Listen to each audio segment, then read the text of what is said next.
Өнөөдөр Япон улсаас Монгол улсад суугаа онц бөгөөд бүрэн ирэхэд элчилсэн Токогога болон Орхон аймгийн засаг дарга Батлуутнаар Япон улсын засгийн газрын хөгжлийн үндэс хүний аюулгүй байдлыг хангах бусдгүй тусламж хөтөлбөрийн хүрээнд цас цэвэрлэх машины тээвэрлэх төслийг хэрэгжүүлэх гэрээнд гарын үсэг зурлаа.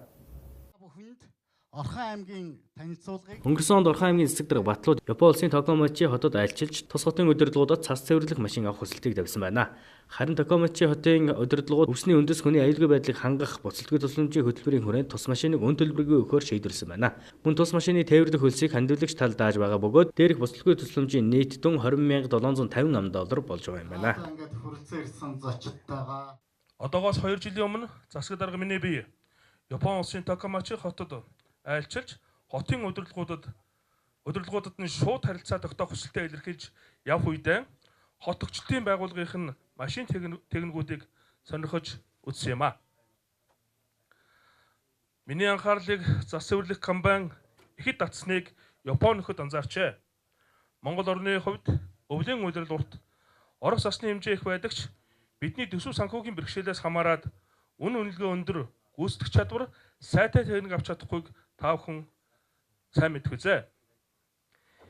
Ингээд Токомочи хотын удирдлагуудад өөртөө ашиглагдаж байгаа засны машинд манай талын зарлаа техникийн бүрэн үйлчлэгээ хийгээд Эрдэнэт хотод хүлээлгэн өгөхөд бэлэн болгосон байна. Харин Японоос Монголд бүр Эрдэнэтэд очиж тээвэрж авчрах зардлыг Япон улсын засгийн газрын агентлаг өвсний үндэс хөтөлбөрийн газар хариуцахаар болсонд бид гүнээ талархаж байна. Хигата аймгийн Токомочи хотоос Эрдэнэт хотод илгээж байгаа цас цэвэрлэх машины тээвэрлэлтийн зардлыг өвсний үндэс хөтөлбөрөөс гаргаж байгаа хөтөлбөрийн гэрээнд гарын үсэг зурхаар ирсэн байгаамаа. Би хэдий дуудаа Эрдэнэт хотоор айлчилж өөрийн хувийн айлчлалаар явж байсан. Өвлийн цагаар гудамжаар явж исэн олон хүмүүсүүд гараар цас цэвэрлж байгаа төрхийг хараад энэ газрын цасны машин авчрах нь маш их чухал арга хэмжээ байна гэдгийг би одоо мэдэж байна. Олон хүн энэ төслийг дэмжснээр Япон улсын засгийн газар ч гэсэн дэмжлээ гэж харж байна.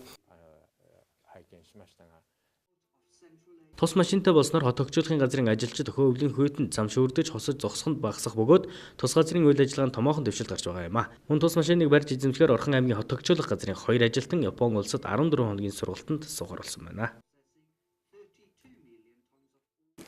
За өнгөрсөн жилийн хувьд бол Орхон аймгийн засаг дарга за Япон улсын Токомочи хотын удирдлагуудтай уулзалж цасны машин авах хүсэлтийг бол тавьсан. За ингээд Токомочи хотоос бол цасны машиныг манай Орхон аймагт үн төлбөргүйгээр за өөрийнх нь үндсэн үн бол бараг 500 гаруй сая төгрөгийн үнэтэй юм тоног төхөөрөмж байгаа.